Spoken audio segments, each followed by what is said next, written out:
sensory bins are a great way for little ones to develop fine motor skills. But now that my youngest is preschool age, I want to make these sensory bins a little more challenging for him and help him develop some preschool skills as well. Hi, I'm Christy with Homeschooling in Progress, and my goal is to help you simplify your homeschool day. And when you have little ones, that means that you need something to keep them busy at home, and sensory bins are perfect for that. In this video, I'm going to share 3 different winter-themed sensory bins for preschoolers to work on alphabet skills, to work on counting, and to work on patterns. So let's take a look. I started in this bin with a pattern theme, and I have some dark blue shredded paper. You can find it at the dollar store, or in most other stores you can find it in the, I think in the party section. And then I found these wooden snowflake shapes at Hobby Lobby. It's great when you can find them 40% off. And I just added them all in here with a little pair of tongs, and your child can go through and pick up a snowflake with their tong and then try to find the matching one in here.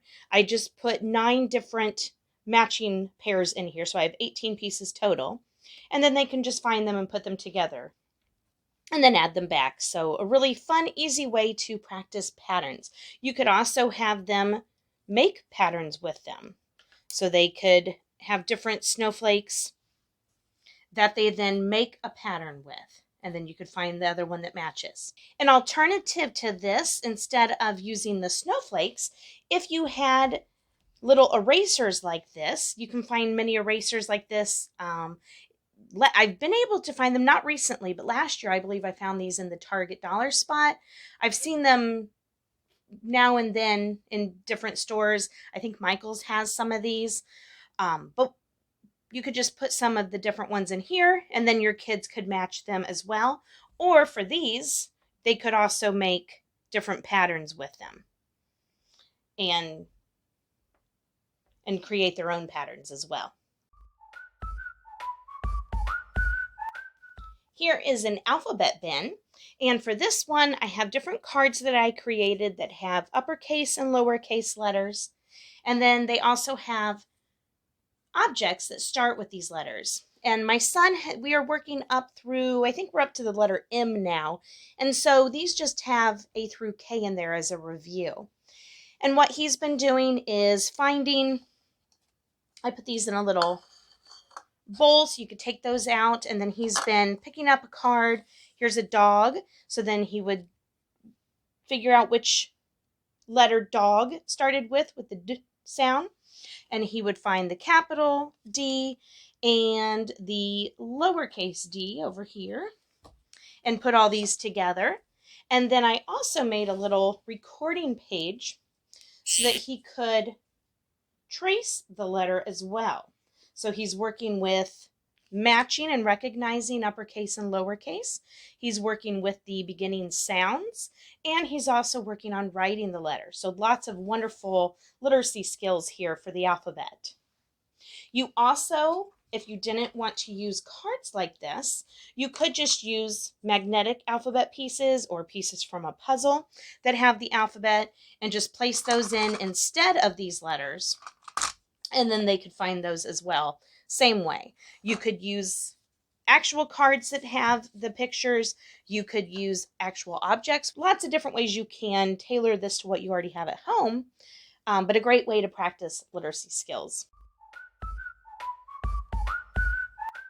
The final bin I have to show you today is one for counting or recognizing numbers and one-to-one correspondence. Wonderful little math skills. So for this one, I have a bowl here with some number cards in them. You could use actual numbers from a puzzle or magnetic numbers, something like that. And your child will just pick them up, and then they can use the tongs if they'd like to find objects in there that represent that number. Now I have just some paper again, just some blue paper. This one's really fun because it almost looks like an underwater theme. It has some shiny paper in it too, and then on top of it I just put some different colored blue pom-poms, and then just some fun white gems that I had just to kind of represent some blue and white colors of winter. Then they could get another number and then choose something different this time. We'll choose the dark blue and count 2 of those, and so on. You could do numbers 1 through 5 if your child's really young. You could do numbers 1 through 10, 1 through 20, lots of different ideas here for that.